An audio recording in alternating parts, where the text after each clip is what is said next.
Powered by the Inside the Birds podcast. Now, live from inside the Matt Black Kia Studios. This is Football at 4. Football at 4 is powered by the Inside the Birds podcast, and it is brought to you by Prop Swap, America's sports betting marketplace. Sell your sports bets and take your profit. Find out how at PropSwap.com.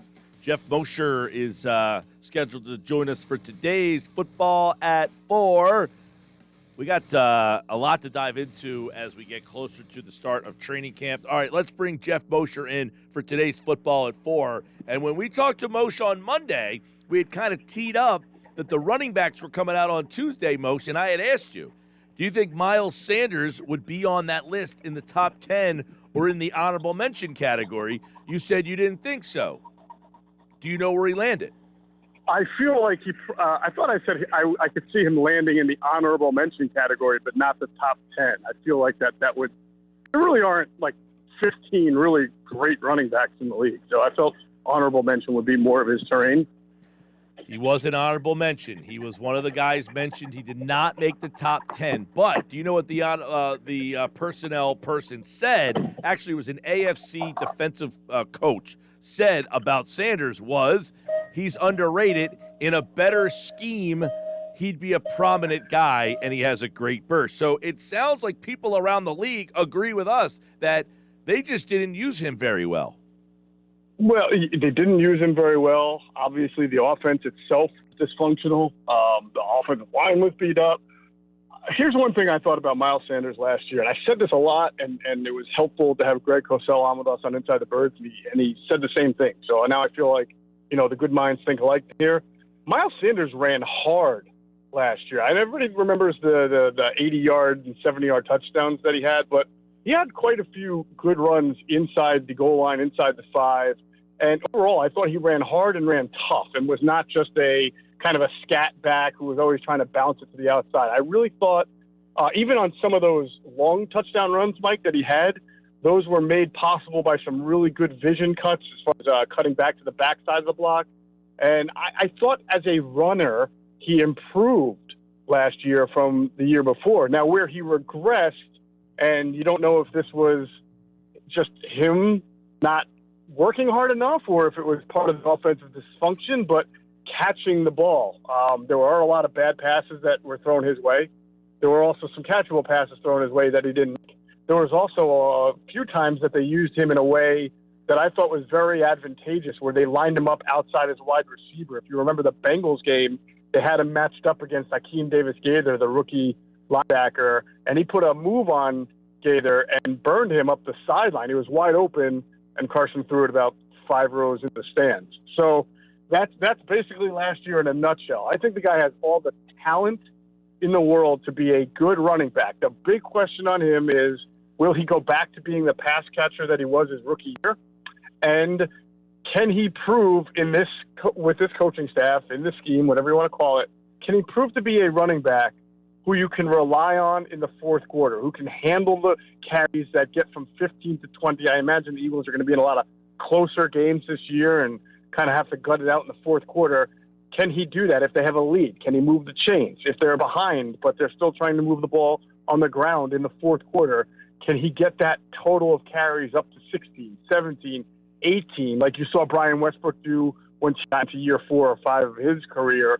Can he be that guy? Because it was clear, for whatever reason, Mike, that last year the coaches did not want to give him the ball in the fourth quarter. Now, they were down in a lot of games, but even when they were running, they did not want to give him the ball in the fourth quarter. Yeah, and one of the things that one of the personnel people in this piece brought up was he's the fastest back in the league when it comes to crossing the line of scrimmage, 21 miles an hour. He's the fastest running back. So he is a big play threat, and I don't think that gets brought up enough. Yeah, I don't want to call him a secret, right? But you have to go back to his career. When Penn State recruited him, he was, I believe, a 5-star running back recruit because he was just a tremendous athlete with speed and quickness and, shiftiness, everything that you're looking for in a running back.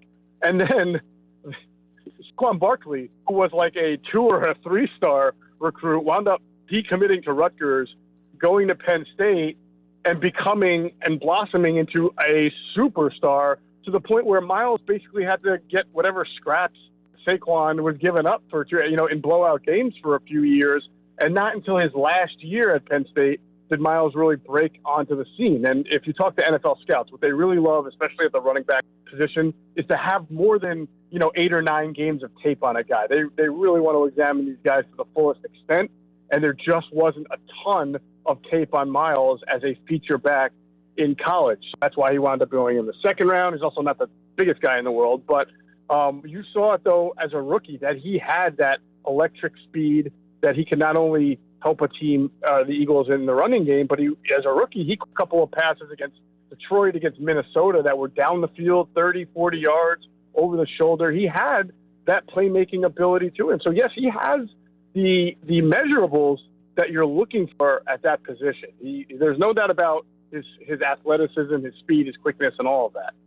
Yeah, I know, and he's the kind of guy that could, he had multiple, 70-plus yard runs last year. He's a big play, dual threat kind of guy. I'm very interested to see how Sirianni uses him in the pass game, and I guess more than anything, how he utilizes the running back position. I mean, are they going to use 2 guys? Are they going to be kind of a thunder and lightning? Is he going to be the main guy? I know that's something that there's been kind of some thoughts that they're going to try to feature him. I love what they did with Jonathan Taylor in Indianapolis. Right. A totally different runner, Jonathan Taylor, big, powerful back from Wisconsin, of course, where they breed them.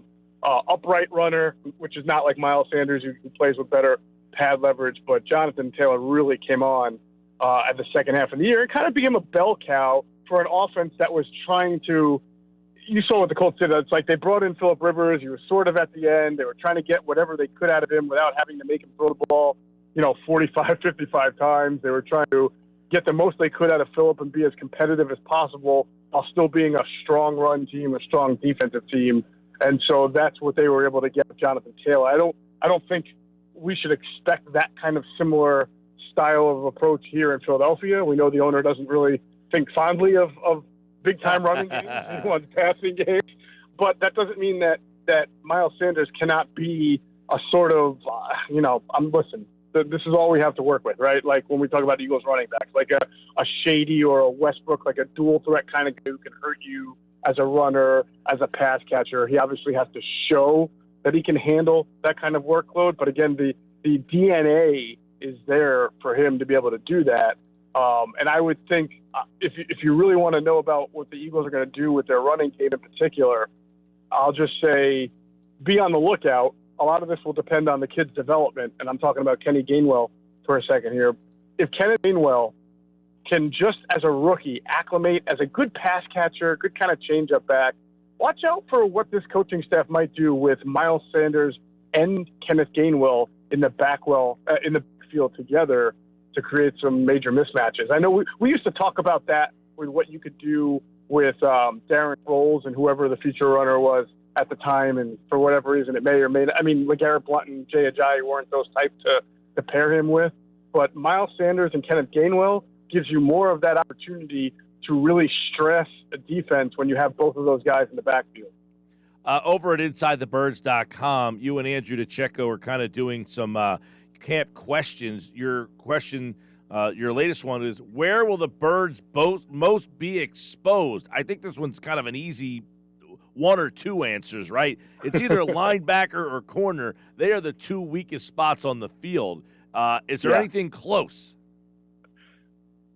No. I mean, there are certainly question marks, right, at wide receiver, and we still have a lot to see from Jalen Reagor and, of course, Travis Fulgham and what he's going to be, and Devontae Smith. But I feel like it's fairer to have expectations that Devontae Smith's going to be a formidable player in the NFL. He may not be a stud. I have no idea. But you have expectations that a guy picked that high is going to come in and have an impact and be something relative to successful as a rookie. And then, of course, we'll see with Reagor and Ward and Fulgham. But at the end of the day, this linebacker group and the cornerback group, with the exception of Darius Slay, is not going to scare guys like Patrick Mahomes and Tom Brady and Dak Prescott and Justin Herbert and, oh my gosh, all those guys I just mentioned are all playing the Eagles in the first 6 weeks of the season, right? along with Matt Ryan, week one. They're just not going to. And I get that we have to give Jonathan Gannon a chance to implement his scheme, and then it's going to look different. There's going to be disguise. It's going to be more, at least we expect and hope and hear that there's going to be disguise and more guesswork for the quarterback. But these guys that I just mentioned, they've been around the block. Like they've seen it all. Matt Ryan's seen it all. Mahomes has seen it all. Brady has seen it all. Dak Prescott has seen most of it. Ryan Fitzpatrick has seen it all. So it's great to have guesswork, but at the end of the day, talent is what you need. And when you look at the linebacker level and look at the cornerbacks as we sit here today, and even the safety picture, none of those quarterbacks I mentioned are going to sit there and be very scared to face that kind of back end of a defense. And when the game is won, a lot of the times before the snap, it doesn't really matter what you're doing from a disguise standpoint. They're going to find the holes. Most you guys looked at the weakest, you looked at the strongest, and I think this one's a little bit more difficult to kind of come up with, which is good. I mean, there's two glaring holes, but where are they the best? Where are their best, positions heading into camp? Yeah, and not surprising with the Eagles when you talk about what their strengths are, the trenches. It's always the trenches because I think that they do this well, they prioritize and build in the trenches. Now, Andrew felt that the offensive line was the strongest part of the team, and then you can certainly understand that when you have an all-pro right tackle, an all-pro right guard, an all-pro center. But I argued that, yes, while that's true, these guys have been on the team for quite a while. These are all guys who were on the Super Bowl team, and we are several years now removed. It's still a strong point, no doubt, and Sayamalo is a good left guard, and we'll see what happens at left tackle. But no matter what, whoever wins left tackle, we'll all feel good about whoever wins because he won the competition. But again, it's kind of an unproven guy who still has a lot to a lot of development ahead of him at a very premier position, whether it's Mailata or Dillard. When you look at the defensive line, Mike, I felt that was stronger because of fewer question marks. Your two defensive tackles, Hargrave and Cox, are very good. Hargrave really came on in the second half of last year. Obviously, Brandon Graham is who he is, and he showed no signs of decline last year. He made the Pro Bowl for the first time. Barnett, you can call him a question, but when he's healthy, he gives you a standard level of production that's fairly acceptable. Josh Sweat, as a second-year performer last year, broke out 6 sacks. Ryan Kerrigan you bring in. So you can question the depth after that, guys like Ridgeway, the rookies that they drafted, but your top 6 pass rushers are all pretty proven commodities in the NFL. And they're, even though Fletcher Cox and Graham are getting older, they haven't yet showed any kind of signs of wearing down.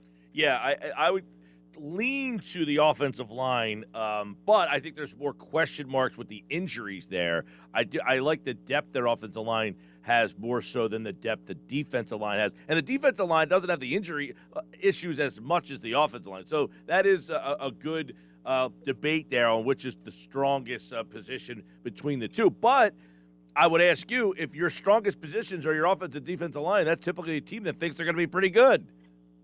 Well, yeah, typically. So here's the thing.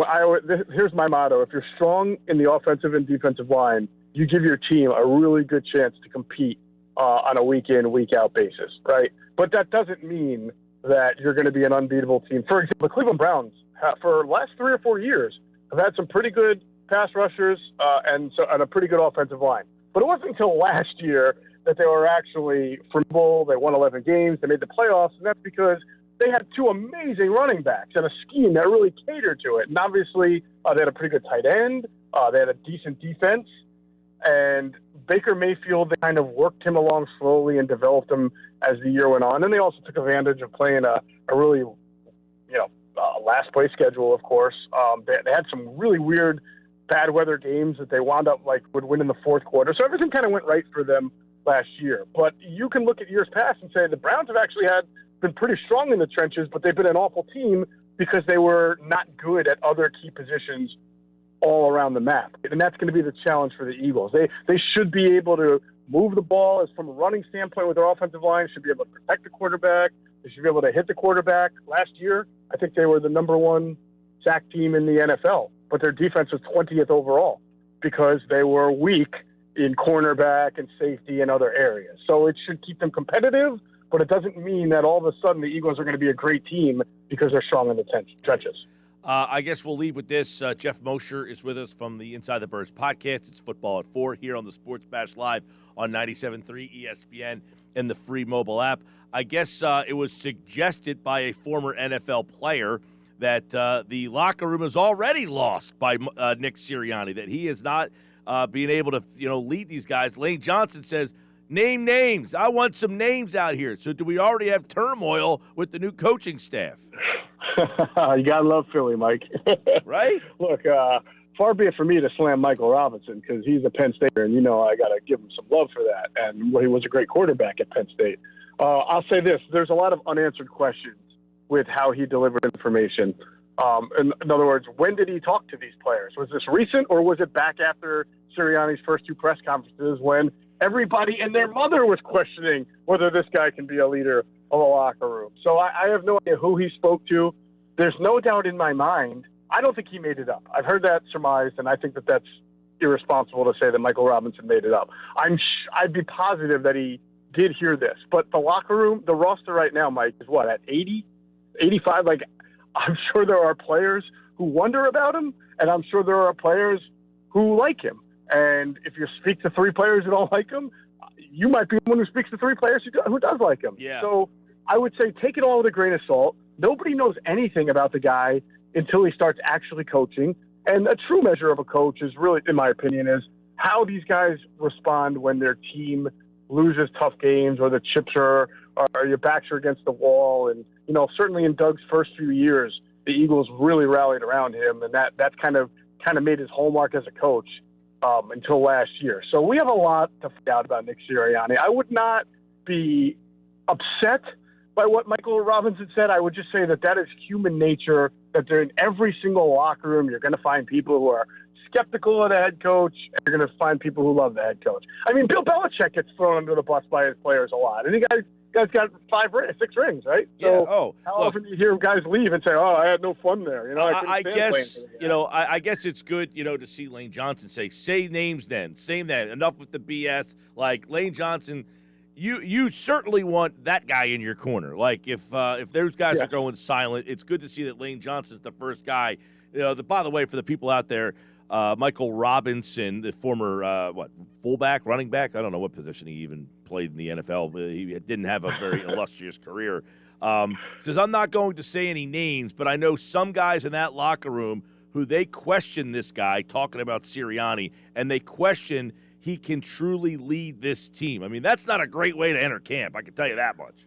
It's not, but it's I mean, honestly, it's fair. It's fair to say I'm not sure about this first-year head coach who I never even heard of until now. I mean, don't you think that if you would have asked 10 people about Andy Reid before he coached his first game with the Eagles, you would have found some guys like, I don't know about this guy. I never heard of him before. Now, that doesn't mean he's going to be Andy. I hate when I say that, right? And then people use that. Like, for example, for the offensive line, I'm sure you've heard callers or people say, well, look what happened to the Kansas City Chiefs in the playoffs when they didn't have an offensive line. This year, the Eagles are going to have a really good offensive line. Okay, it doesn't mean they're going to be the Kansas City Chiefs because they have an offensive line. That one has nothing to do with the other. But the point is, every first-year coach who's not been a head coach is going to come with the question marks, and fans have said the exact same thing about Nick Sirianni. Still, even now, people say, I don't really know about this guy. That's fair. That's normal.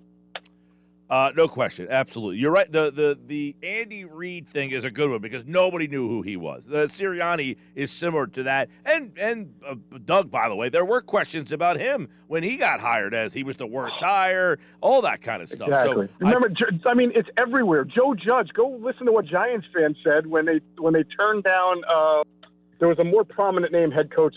Matt Rule, right? Everybody wanted Matt Rule in New York. He went to Carolina. They hired Joe Judge. And it was like, New York's like, who the hell is Joe Judge? That's just normal. Yeah. All right. Good stuff. Football at 4 here, powered by the Inside the Birds podcast. It'll drop tomorrow morning at 6 a.m. with Geoff Mosher, Adam Kaplan. And, of course, you can check that out wherever you listen to your podcast. And check out InsideTheBirds.com for another edition of Football at 4. Tomorrow, Adam Kaplan is here. Andrew's on Friday as we continue our looks at the divisions. And, of course, Eagles training camp is less than 2 weeks away. All right, Geoff, take care, pal. All right, Mike, thanks for having me. Good talk. Absolutely. Yeah, real good talk, actually. Good stuff on Miles Sanders.